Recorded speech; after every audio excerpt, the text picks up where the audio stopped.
에베소서 4장 17절부터 24절까지의 말씀 우리 한 절씩 함께 교독합니다. 제가 먼저 읽습니다. 그러므로 내가 이것을 말하며 주 안에서 증언하노니 이제부터 너희는 이방인의 그 마음이 허망한 것으로 행함같이 행하지 말라. 그들의 총명이 어두워지고 그들 가운데 있는 무지함과 그들의 마음이 굳어짐으로 말미암아 하나님의 생명에서 떠나 있도다. 그들이 감각 없는 자가 되어 자신을 방탕하게 방임하여 모든 더러운 것을 욕심으로 행하되 오직 너희는 그리스도를 그같이 배우지 아니하였느니라. 진리가 예수 안에 있는 것 같이 너희가 참으로 그에게서 듣고 또한 그 안에서 가르침을 받았을진대 너희는 유혹의 욕심을 따라 썩어져가는 구습을 따르는 옛 사람을 벗어버리고 오직 너희의 심령이 새롭게 되어 하나님을 따라 의와 진리의 거룩함으로 지으심을 받은 새 사람을 입으라. 아멘. 여러분, 우리의 마음과 생각 그리고 가치관은요, 우리의 행동과 우리의 선택을 결정하게 되는 시작점입니다. 시작점이에요. 여러분, 중국집에 가는 이유 무엇입니까? 왜 중국집 가십니까? 짜장면 먹으러, 짬뽕 먹으러, 탕수육 먹고 싶어서 가는 거잖아요. 분식집에 가는 이유는 무엇입니까? 왜 분식집 가십니까? 떡볶이가 먹고 싶어서, 순대가 먹고 싶어서. 여러분, 우리의 모든 삶과 행동, 선택은요, 그 마음에서 비롯된 것입니다. 마음이 원하기에 행동이 수반되어지는 거예요. 여러분, 살면서 이런 말 한 번쯤은 해보셨거나 아마 들어보셨을 거예요. 저도 이런 말 사실 해본 적 있어요. 사람 쉽게 안 바뀐다. 사람 바꿔 쓰는 거 아니다. 여러분, 들어보셨습니까? 해보셨습니까? 여러분, 근데 정말 그렇습니까? 사람 안 바뀝니까? 안 바뀝니까? 그래서 끄덕끄덕 하실 분들은 조용히 하셔야 돼요. 아주 티 안 나게. 남편이 보고 있잖아요. 여러분, 그러나 성경은 우리에게 그렇게 이야기하지 않습니다. 오늘 본문의 말씀은 이방인의 허망한 마음을 쫓아 생각하지 말라고 분명히 명령하고 있어요. 명령합니다. 여러분, 하지 말라고 명령하셨다는 것은요, 우리의 마음과 생각이 바뀔 수 있다는 뜻입니다. 하나님은 우리에게 불가능한 것을 요구하는 분이 아니세요. 우리가 할 수 있으니 그렇게 하지 말라고 말씀하는 거예요. 옛사람을 벗어버리고 새 사람을 입으라. 여러분, 이 말씀 또한 옛 습관의 자리를 떠나 새로운 삶을 살아갈 수 있다는 증거입니다. 옛 사람의 모습을 벗어내고 새로운 사람의 몸을 입고 살아갈 수 있기 때문에 오늘 본문의 말씀 사도 바울을 통해 에베소교 성도들을 향해 그리고 저와 여러분 우리 모두를 향해 말씀하고 명령하고 있는 거예요. 여러분, 기독교의 핵심은 변화입니다. 변화예요. 여러분, 사람에게는요, 분명히 유전적인 영향도 중요합니다. 무시할 수는 없어요. 그러나 여러분, 그보다 훨씬 더 많은 부분은요, 살아가면서 우리가 인생을 살아가면서 후천적으로 경험하게 되면서 형성되는 것이 대부분입니다. 누구를 만나고 무엇을 배우느냐에 따라 사람은 달라져요. 달라집니다. 여러분, 새로운 것을 배우고 받아들이면 사람은 반드시 변하게 됩니다. 따라서 사람이 변하지 않는다. 여러분, 이 말은요, 교회와 성도들을 무기력하게 만들기 위한 사탄의 거짓말입니다. 거짓말이에요, 여러분. 여러분, 우리가 무엇을 보고 무엇을 듣고 무엇을 생각하며 살아가느냐가 결국 우리의 존재를 결정하게 됩니다. 하나님의 진리를 우리 마음 가운데 채우면 반드시 새로운 삶이 시작되는 줄 믿습니다. 오늘 본문의 말씀은 우리에게 두 가지 마음을 대조하여 설명하고 있어요. 먼저 17절부터 19절까지의 말씀은요, 이방인의 허망한 마음에 대하여 이야기합니다. 그리고 이어지는 20절부터 24절까지의 말씀은 그리스도인의 새로운 마음에 대하여 이야기하고 있어요. 우리 먼저 에베소서 4장 17절 말씀 함께 봅니다. 그러므로 내가 이것을 말하며 주 안에서 증언하노니 이제부터 너희는 이방인이 그 마음에 허망한 것으로 행함같이 행하지 말라. 아멘. 사도 바울은 에베소 교회 성도들을 향하여 이방인처럼 살지 말라고 강력히 권면합니다. 여러분, 여기서 이방인은 누구를 의미할까요? 어떤 사람들이 이방인입니까? 첫 번째로 하나님을 모르는 사람들이에요. 태어날 때부터 하나님에 대한 들은 적이 없어. 하나님에 대해서 알지 못합니다. 하나님에 대한 지식이 없어요. 그래서 하나님을 모릅니다. 두 번째는요, 하나님을 알고 예수 그리스도를 인격적으로 만났지만 마치 하나님을 모르는 사람처럼 살아가는 자들을 의미합니다. 여러분, 에베소 교회 성도들의 대부분은요, 혈통적으로 유대인들이 아니었습니다. 대부분 이방인들이었어요. 헬라인들이었습니다. 로마 사람들이었어요. 따라서 에베소 교회 성도들의 다수를 차지했던 그 이방인들은 에베소 도시, 그 특유의 사회, 문화, 영적 환경 속에서 살아가던 사람들이었습니다. 여러분, 에베소 교회 이방인들은요, 태어나면서부터 극단적인 우상 숭배, 그리고 주술 문화에 깊이 노출되어 있었습니다. 우상 숭배를 하며 살아가는 것이 일상이고 삶이고 경제이고 정치이고 문화였어요. 세계 7대 불가사의 중 하나라고 불렸던 거대한 아르테미스 신전이 바로 에베소 도시에 있었습니다. 풍요와 다산을 기원하는 아르테미스, 이 신은요, 단순한 종교를 뛰어넘었습니다. 정치예요. 경제입니다. 문화를 상징합니다. 아니요, 일상생활 전체를 의미합니다. 그런데 그 도시에 무엇이 전해졌습니까? 복음이에요. 복음이에요. 복음이 그 도시에 증거되어졌습니다. 사도 바울이 에베소에서 두란노 소원을 중심으로 3년간 사역을 하며 복음을 전하는 결과 수많은 이방인들이 회심을 하게 되었습니다. 과거에 우상을 섬기며 살던 그 삶의 관습을 떠나 교회 공동체 안으로 오게 된 거예요. 그런데 문제는 바울이 전한 복음을 듣고 예수 그리스도를 인격적으로 만나게 되었지만, 그리스도인이 되었지만 여전히 하나님을 모르는 이방인들처럼 과거의 사고방식과 습관으로 섬기던 살아가던 성도들이 에베소 교회 가운데 결코 적지 않았다는 것입니다. 그렇다면 오늘 본문의 말씀이 증거하는 이방인의 특징이 무엇입니까? 그 첫 번째는요, 마음의 허망함입니다. 마음의 허망함이에요. 너희는 이방인이 그 마음에 허망한 것으로 행함같이 행하지 말라. 여러분, 본문의 말씀에 기록된 허망하다라는 그 단어의 의미는요, 마음에 하나님이 없는 상태를 의미합니다. 마음에 하나님이 없어요. 만물의 근원이신 하나님이 마음의 중심에서 사라져 있으니 무엇을 하든 의미가 없습니다. 무엇을 해도 열매가 없으며 결국 공허해 줄 수밖에 없어요. 제가 일전에 제자 훈련을 하면서 제가 이런 고백을 한 적이 있어요. 제가 열심히 주일 사역을 마치고 집으로 돌아갈 때면 아주 가끔씩 공허함을 느낄 때가 있다고. 이 마음의 출처가 무엇인지 잘 확인이 안 된다고. 근데 오늘 본문의 말씀은 그 답을 이야기하고 있어요. 성동중앙교회 담임 목사로서 이 귀한 사역을 감당하고 있지만, 처절하게 주어진 사명의 자리를 감당하며 열심히 말씀을 증거하며 말씀을 선포했지만, 정작 그 마음 가운데 하나님이 아니라 내가 내 마음의 주인이 될 수 있다는 것입니다.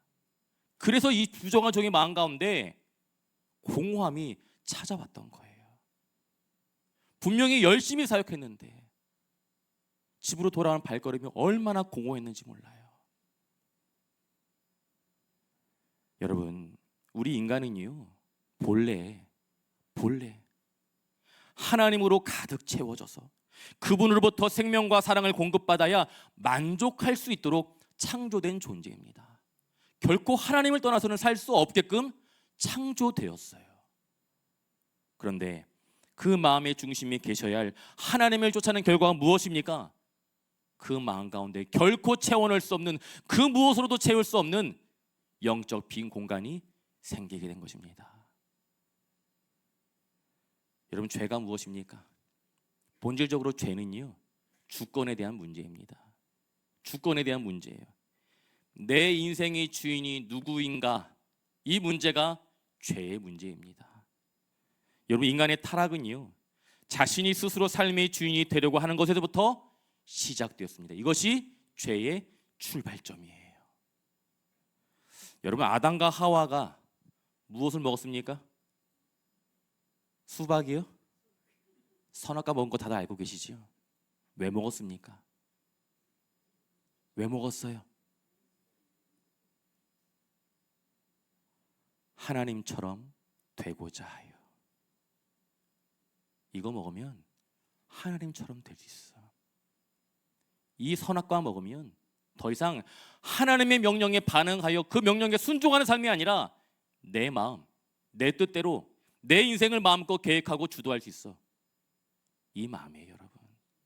이 마음이 아담과 하와의 마음에 틈타게 되었습니다. 여러분, 이것이 죄의 시작이에요. 그리고 죄의 본질입니다. 더 이상 하나님의 명령에 통제받는 삶이 아닌 내 뜻과 내 마음과 내 계획대로 살겠다는 이 마음, 여러분, 이것이 죄의 본질이라는 것입니다. 이처럼 죄의 본질은요, 우리의 마음 가운데 하나님이 없는 상태로부터 시작됩니다. 그것이 출발점이에요. 하나님이 계셔야 할 마음의 중심 그 자리에 마치 하나님이 계시지 않는 것처럼 깨끗하게 치워놓고 그 마음의 중심이 누가 자리합니까? 나예요. 내가 자리하는 거예요. 그것이 죄입니다, 여러분. 그렇다면 마음에 하나님이 없는 허망함, 그 다음 단계는 무엇입니까? 우리 말씀 좀 볼게요. 에베소서 4장 18절과 19절 말씀 함께 옵니다. 그들의 총명이 어두워지고 그들 가운데 있는 무지함과 그들의 마음이 굳어짐으로 말미암아 하나님의 생명에서 떠나 있도다. 그들이 감각 없는 자가 되어 자신을 방탕에 방임하며 모든 더러운 것을 욕심으로 행하되 아멘. 여러분, 마음의 중심에 계셔야 할 하나님이 존재하지 않기 때문에 그 마음은 공허할 수밖에 없습니다. 허탄할 수밖에 없어요. 그리고 그 공허함, 그 빈자리를 채우기 위해 우리는 끊임없이 노력합니다. 무엇을요? 끊임없이 탐욕을 범합니다. 남을 비방합니다. 배신합니다. 자랑합니다. 그리고 끊임없이 교만의 그 마음이 내 마음 가운데 자리하게 됩니다. 마음의 빈자리를 채우기 위해 남들보다 더 많이 가지고 싶은 탐욕의 마음이 찾아옵니다.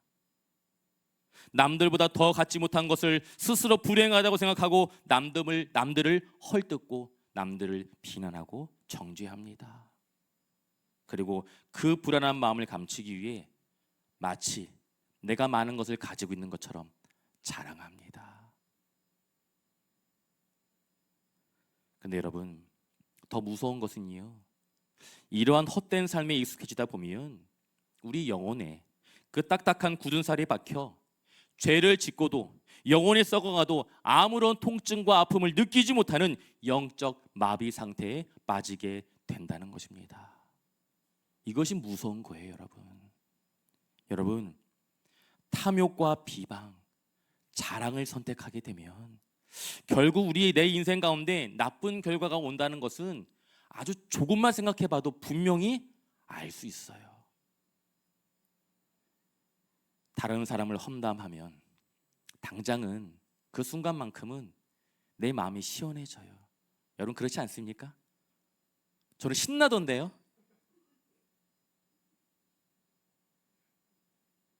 누군가 내 이 마음에 동의라도 해주면 행복해져요. 여러분, 이것이 인간의 본성입니다. 그런데 문제가 무엇입니까? 다른 사람을 향해 뱉은 그 험담의 말이 결국 그 말이 부메랑이 되어서 누구에게 돌아옵니까? 누구에게 돌아와요? 나에게 돌아와요. 결국 그 관계는 깨어질 수밖에 없습니다. 그럼에도 불구하고 우리가 멈추지 못하는 그 이유가 무엇입니까? 오늘 본문의 말씀은 총명이 어두워지고 무지해졌기 때문이라고 이야기하고 있어요. 여러분, 왜 총명이 어두워지고 왜 무지해졌습니까? 그것은 생명의 근원이신 하나님에서 떠나 영적으로 죽어있기 때문이에요. 여러분, 피가 통하지 않거나 화상을 입은 피부가 딱딱하게 굳어서 더 이상 감각을 느끼지 못하게 되는 것처럼 영적으로 죽어버리면요, 마음이 굳어져서 양심의 감각이 마비되어 버립니다. 죄를 지어도 죄를 짓고 있는지 인지조차 하지 못하게 돼요. 이전에는 아주 조금의 죄를 지으면 마음이 불안해요. 그렇잖아요. 저는 그러던데요. 아내한테 걸리지 않을까? 불안해요. 근데 그게 반복되다 보면 무뎌져요. 무뎌져요. 이것이 죄의 습성입니다. 영적인 감각을 잃어버린 사람은 자신의 인생과 관계를 파괴하고 있는 죄를 범하면서도 아무런 통증을 느끼지 못하고 방임하게 됩니다. 따라서 오늘 본문의 말씀 우리를 향해 단호하게 선포하고 있어요. 이제부터는 이방인들이 그 마음에 헛된 것을 따라 살아가는 것처럼 살지 말라. 오늘 본문의 말씀을 통해 우리 마음 가운데 박힌 이 굳은 살이 벗겨지고 영적 분별력이 회복되는 이 놀라운 은혜와 축복이 임할 수 있기를 예수님의 이름으로 축원드립니다. 축원드립니다. 아멘. 그렇다면 여러분, 우리는 어떻게 이 죄의 굴레에서 허망한 삶에서 벗어날 수 있을까요? 오늘 본문의 말씀은 그 구체적인 해답을 우리에게 다음과 같이 제시합니다. 에베소서 4장 22절 이어서 24절 말씀 함께 옵니다. 너희는 유혹의 욕심을 따라 썩어져가는 구습을 따르는 옛 사람을 벗어버리고 하나님을 따라 의와 진리의 거룩함으로 지으심을 받은 새 사람을 입으라. 아멘. 여러분, 힘들고 수고스러웠던 하루의 일과를 마치고 집으로 돌아오게 되면 가장 먼저 무엇을 하십니까? 무엇을 하십니까? 네, 감사해요 장로님. 씻으시죠? 안 씻는 분 계십니까? 뗐지. 잘못하는 거예요. 씻으셔야 돼요. 여러분, 먼저 손과 발을 닦고 더러워진 옷을 벗어 빨래통에 넣고 깨끗하고 편안한 새 옷으로 갈아입어야 합니다. 여러분, 밖에서 그 흘린 땀과 먼지가 잔뜩 묻어있는 그 더러운 옷을 입고 침대에 누우면 어떻게 됩니까? 어떻게 되죠? 안 해보셨습니까? 누군가 정답을 혼나요. 누구한테요? 아내한테 혼나요. 혼나짓 한 거예요. 혼나도 싸요, 여러분. 요즘 저희 집 막내가 저에게 종종 하는 말이 있어요. 제가 뭔가 실수할 때면 이렇게 와가지고 저한테 이렇게 얘기해요. 송이나, 너 엄마한테 혼난다. 어디서 이런 말을 배웠을까요? 저는 분명히 가르친 적이 없는데. 여러분, 깨끗하게 샤워를 마친 다음에 방금 벗어둔 그 땀 냄새 나는 옷을 우리는 입지 않습니다. 입지 않아요. 하지만 우리의 영적인 삶을 돌아보면 이런 일들이 빈번하게 발생하고 있습니다. 오늘 본문의 말씀에서 사도 바울은 우리를 향해 외치고 있어요. 너희는 유혹의 욕심을 따라 썩어져가는 옛사람을 벗어버리고 하나님을 따라 지으심을 받은 새 사람을 입으라. 아멘. 여러분, 이 자리에 모인 우리 모두는요, 예수 그리스도를 통해 이미 완전히 새로운 존재로 씻김을 받았습니다. 여러분, 믿으십니까? 예수 그리스도 십자가의 보혈로 구원받은 우리는요, 이미 죄와 사망의 더러운 옷인 옛사람을 벗어버렸고 하나님의 형상을 닮은 영광스러운 새 사람의 옷을 입은 존재입니다. 여러분, 이것이 우리의 정체성이에요. 우리는 새 사람을 입은 몸입니다. 그런데 문제가 무엇입니까? 우리의 신분은, 우리의 변화된 신분은 분명히 왕의 자녀로서 새 옷을 입혀주셨는데 여전히 더러운 옷을 입고 살던 그 옛 습관과 생각대로 살아가려 한다는 것입니다. 이것이 우리의 문제인 것이지요. 여러분, 신앙생활을 하면서 한 번쯤 이런 답답함을 느껴보신 적 있을 거예요. 분명히 내가 예수 그리스도를 인격적으로 만나 구원받은 성도라는 것이 분명히 믿어지는데 왜 내 삶은, 내 인격은, 내 행동은, 내 말은 변함이 없는 걸까? 나는 왜 여전히 사소한 것에 화를 내고 세상 사람들과 똑같은 욕심에 흔들리며 살아가는 걸까? 다른 사람의 이야기 아니고요, 저의 이야기예요. 제 이야기예요. 제가 느껴요. 저의 연약함을 느껴요. 저의 한계를 느껴요. 여러분, 예수님을 영접한 성도에게도요, 이전의 삶의 방식과 습관은요 아주 놀라울 만큼 끈질기게 따라붙습니다. 마치 관성의 법칙처럼 마음은 거룩하게 살고 싶은데, 정말 마음은 거룩하게 살아내고 싶은데 몸과 생각은 과거에 익숙한 옛 방식으로 너무나 쉽게 돌아가려고 합니다. 그렇다면 우리는 과연 어떻게 해야 옛사람의 모습을 벗어버리고 새 사람으로 돌아갈 수 있는 걸까요? 오늘 본문의 말씀은 그 정답을 우리에게 다음과 같이 이야기합니다. 에베소서 4장 23절 말씀 함께 봅니다. 오직 너희의 심령이 새롭게 되어 아멘. 오늘 본문의 말씀에 새롭게 심령이 새롭게 되어라고 번역된 헬라어 원문의 문법을 보면 수동태로 기록되어 있어요. 여러분, 수동태 아시죠? 그냥 그렇다고 끄덕끄덕 하시면 돼요. 제가 다 설명드릴 거예요. 여러분, 영어 문법에는 능동태와 수동태가 있습니다. 능동태는 이런 거예요. 제가 설교를 하다 보니까 갈증이 나요. 목이 말라요. 그래서 물을 들고 마시는 거예요. 이게 능동태예요. 왜요? 이 행위의 주체가 저이니까요. 내가 하고 싶은 대로 한 거예요. 이것은 능동태예요. 근데 반대로 수동태는 뭡니까? 권사님이 보기에 천석희 목사가 오늘 좀 오버하는 것 같고 감정이 격해져 있는 것 같고 물 한 잔 마시고 잠깐 숨을 돌이켰으면 좋겠는데 참지 못한 권사님이 강당까지 올라오셔서 물을 들이밀면 이게 수동태가 되는 거예요. 우리 막내 잘 알겠죠? 영어 배울 건데 이게 능동태 수동태 차이예요. 수동태는 앞에 by라는 단어가 붙어요. 학업에 도움이 될지어다. 여러분, 오늘 본문의 말씀에 기록된 심령이 새롭게 돼요. 무엇입니까? 행위의 주체가 내가 아니라는 거예요. 내가 할 수 있는 영역이 아닙니다. 여러분, 우리의 심령이 새롭게 되는 것은 우리가 할 수 있는 일이 아니에요. 로마서 8장 우리 9절 말씀 함께 봅니다. 만일 너희 속에 하나님의 영이 거하시면 너희가 육신에 있지 아니하고 영에 있나니 누구든지 그리스도의 영이 없으면 그리스도의 사람이 아니라. 아멘. 여러분, 우리의 심령을 새롭게 하시는 존재는 누구입니까? 누구시죠? 성령이에요. 성령 하나님이십니다. 우리가 하는 것이 아니에요.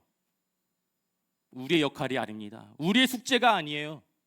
성령께서 하시는 성령의 일입니다. 여러분, 내 안에 거하시는 성령님만이 우리의 심령을 근본적으로 새롭게 변화시킬 수 있습니다. 우리가 마음속에 말씀을 채우고 옛사람의 습관에 의지적으로 저항하기 시작하게 될 때 비로소 성령께서 일하실 수 있는 거룩한 공간이 마련되는 거예요. 그리고 성령님께서 우리 안에 하나님의 생명과 하나님의 사랑, 참된 만족을 쏟아 부어주시면 세상의 헛된 욕망은 자연스럽게 밀어낼 수 있는 것입니다. 여러분, 죄는 내 힘과 의지로 뽑아낼 수 있는 것이 아니에요. 여러분, 죄와 싸워보셨습니까? 백전백패예요. 우리는 죄를 이길 수 없습니다. 죄를 이길 수 있는 유일한 방법은 성령의 충만함으로 밀어내는 것입니다. 여러분, 옛사람의 모습을 벗어버리고 새 사람을 입는 과정은요, 결코 한순간에 이루어지는 것이 아닙니다. 오랜 시간이 걸려요. 왜요? 우리 하나님은 인격적인 분이세요.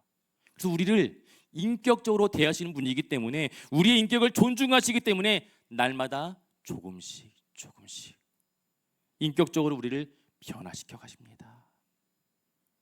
여러분, 오늘 하루 승리했다고 내일의 승리가 보장되는 것이 아니에요. 어제 하루 승리했다고 오늘 우리에게 승리가 보장되는 것이 아닙니다. 어제는 어제의 은혜로, 오늘은 오늘의 은혜로, 내일은 무엇으로요? 저축한 은혜 있으십니까? 내일은 내일의 은혜로 살아가는 것입니다. 그래서 여러분, 힘들지만 쉽지 않지만 매일매일 말씀을 붙들고 살아가야 한다고 이야기하고 있는 거예요. 주일 설교 듣는 것으로 끝나지 마시고 유튜브 들어가 보세요. 여러분, 얼마나 세상이 좋아졌습니까? 주일 들은 설교, 여러분 예배 마치고 나가면 제목도 기억 안 나요. 그것이 정상이에요. 매일매일 십자가 앞에 나아가 내 마음을 씻어내고 성령께서 주시는 은혜와 능력으로 새 사람의 옷을 여미게 될 때, 우리는 세상의 유혹을 넉넉히 이겨낼 수 있는 줄 믿습니다. 여러분, 성도인 우리 모두는요, 완성형이 아니라 과정형입니다. 뭐라고요? 과정형. 한 가지 더, 성장형이에요. 뭐라고요? 성장형. 그리스도의 장성한 분량에 이르기까지 우리 모두는 성장해 가고 있는 과정이기에, 우리의 모난 성격과 덜 벗겨진 옛 습관으로 인해 우리는 얼마든지 서로가 서로에게 상처를 주고 아픔을 줄 수 있어요. 그러나 여러분, 낙심하지 마세요. 낙심하지 마십시오. 수없이 넘어져도 십자가를 붙잡고 다시 일어난다는 그 씨름의 자체가 이미 성령께서 일하시고 계시는 증거인 줄 믿습니다. 오늘 일부 예배 들으신 분들은 이게 뭔 일이다냐 아마 놀라셨을 것 같아요. 제가 감정을 주체하지 못하고 속된 표현으로 예배를 말아먹었어요. 예배 시작할 때부터 한 성도님이 울고 계시더라고요. 저는 그분이 왜 울고 있는지 알고 있어요. 어떠한 마음으로 이 자리에 달려나왔는지 저는 알고 있어요. 그 모습을 보는데 마음이 너무나 아픈 거예요. 그 힘든 그 가정을 위해 내가 뭐라도 해주고 싶은데 해줄 수 있는 게 없는 거예요. 오늘 본문의 말씀은 사람은 반드시 변한다고 이야기하는데 변화되어야 될 가능성이 조차 보이지 않는 거예요. 저도 울었어요. 여러분,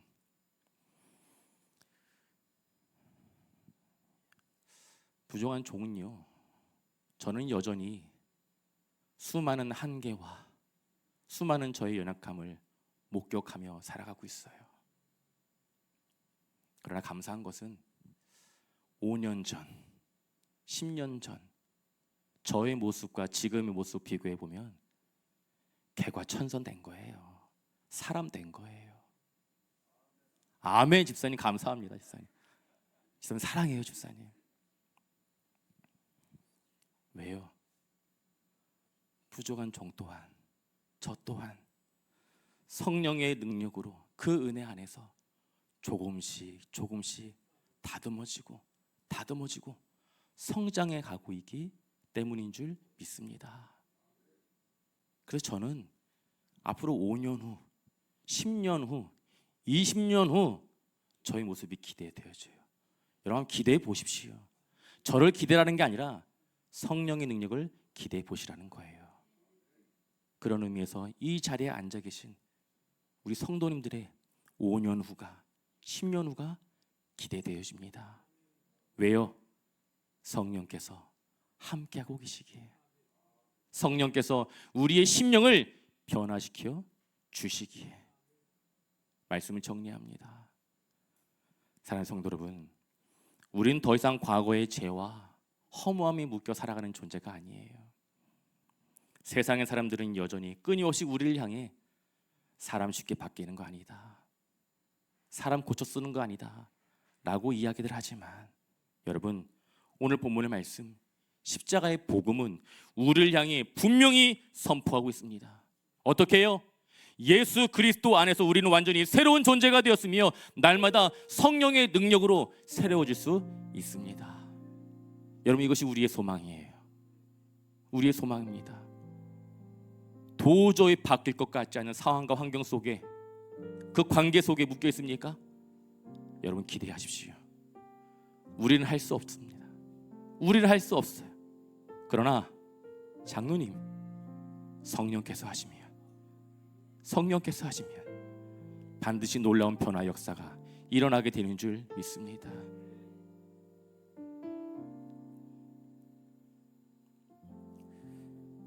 우리 목사님이, 최영 목사님이 예배 시작하기 전에 저에게 잠깐 그런 말씀하셨어요. 어떻게 사역하고 있냐고. 많이 힘들 텐데. 어떻게 하셨어요, 목사님? 그런데 그럼에도 불구하고 저에게는 소망이 있습니다. 기대함이 있어요. 왜요?